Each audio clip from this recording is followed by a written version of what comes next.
How's it going, everybody? Welcome back to another video. I hope you're all having a great day. Welcome back to another episode of the Corner News.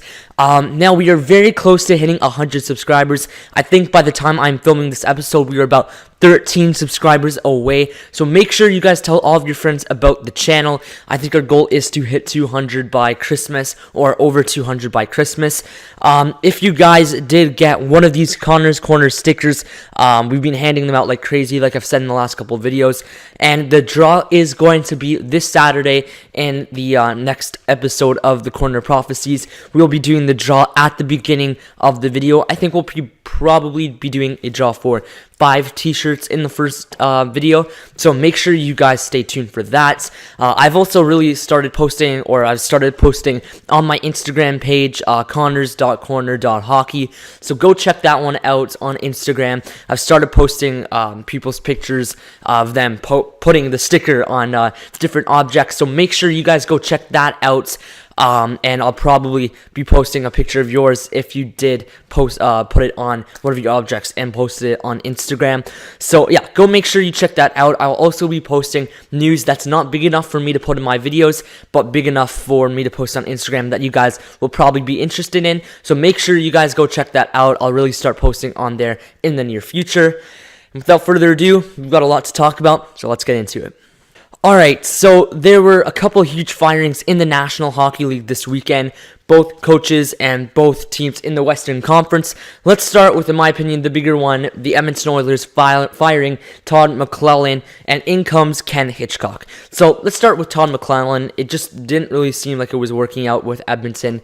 I mean, he's been all right with the Oilers, but he hasn't been able to do anything with the team. It's good enough to get them into the playoffs, and I mean, personally, I don't think it's the coaching job. I think it's the managing, like Peter Chiarelli in the main office. I think it's more their fault for what the Oilers have been able to do in the past and this season. I don't think it's Todd McLellan's fault. But anyways, the Oilers thought that firing Todd McLellan and bringing in Ken Hitchcock would be the right move. And then I'm not sure if Hitchcock over Quenneville was the right move, because you have an opportunity to pick a guy who's had 3 cups in the last decade, I could say, but even less than the decade. He's had 3 cups, and yes, Ken Hitchcock's the 3rd winningest coach in NHL history. So you've got options there. I thought Hitchcock had been retired and was retired. I thought that was it for him, but I guess that's what they just say nowadays. Quenneville is still out there for the next team that's going to fire their coach.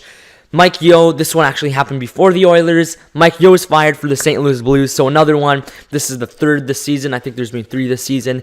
And in comes the assistant coach since last year, Craig Berube. So that should be, I'm not quite familiar with Craig Berube, but should be interesting. We'll see how that works out for both teams. I mean, Todd McLellan, that's probably the bigger one of the two. That's why I put it first. But 2 big coach firings. Let me know what you guys think in the comment section below. Personally, I'm not sure about either decision. I think, like I said, the Oilers would be better off with getting Joel Quenneville. And then the St. Louis Blues, I'm not sure about Craig Berube yet. So we'll see how that works out. Injuries. More injuries this past week. The Bruins, let's start with them. My favorite team got hit hard the past couple of weeks. I listed all their injuries. Bergeron, Chara, McAvoy, Miller, Carlo, all out for the Bruins, which is huge. That's pretty much, how many defensemen is that? That's 4 defensemen that the Bruins are out.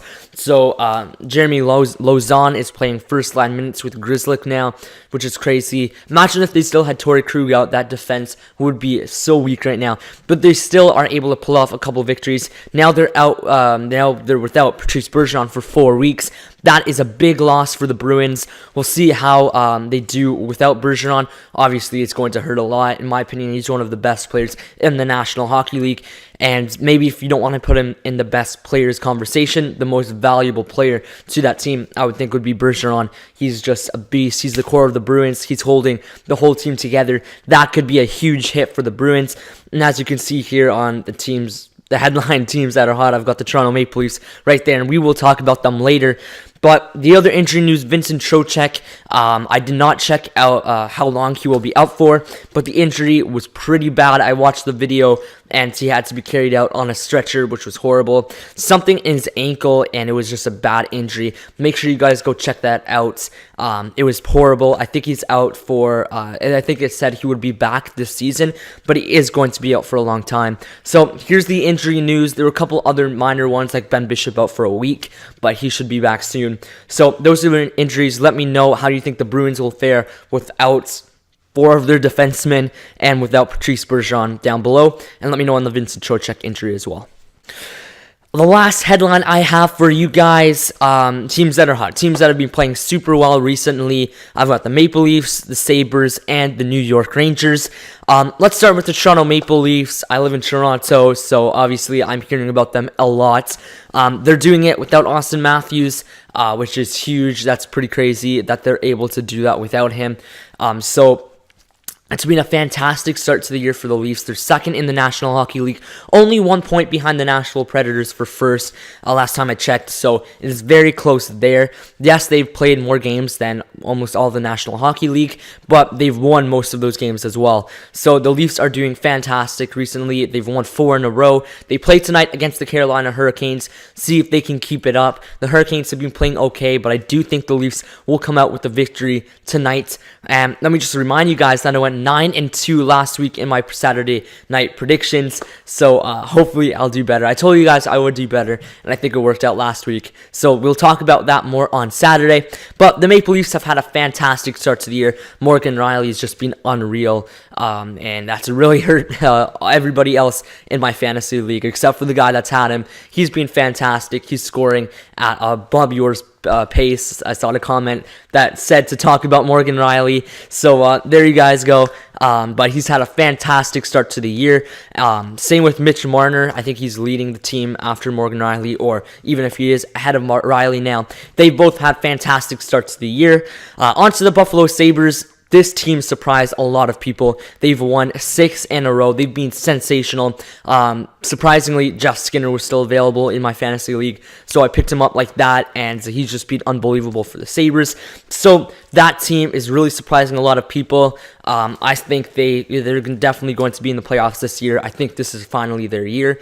And Rasmus Dahlin is finally looking like the player that the Sabres drafted him first overall. So the Sabres are doing really well. And the final team, the New York Rangers. I think this team's really snuck under the radar for a lot of people. And they're still under the radar. I think they're 14th in the National Hockey League with a last 10 record of 8-1-1. So that team is a team to watch out for. It's been really interesting to watch these the Rangers and the Sabres recently.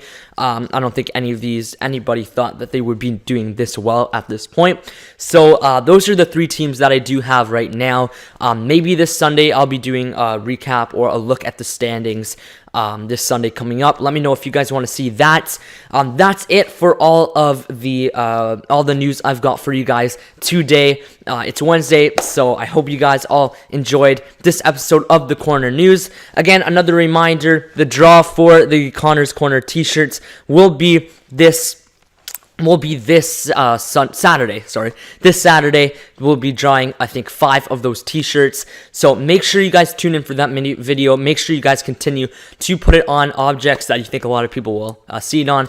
Put it on your Instagram story or make a post on Instagram with the hashtag Connor's Corner Hockey. So I hope you guys all enjoyed. Until next time, guys, we'll see you on Saturday.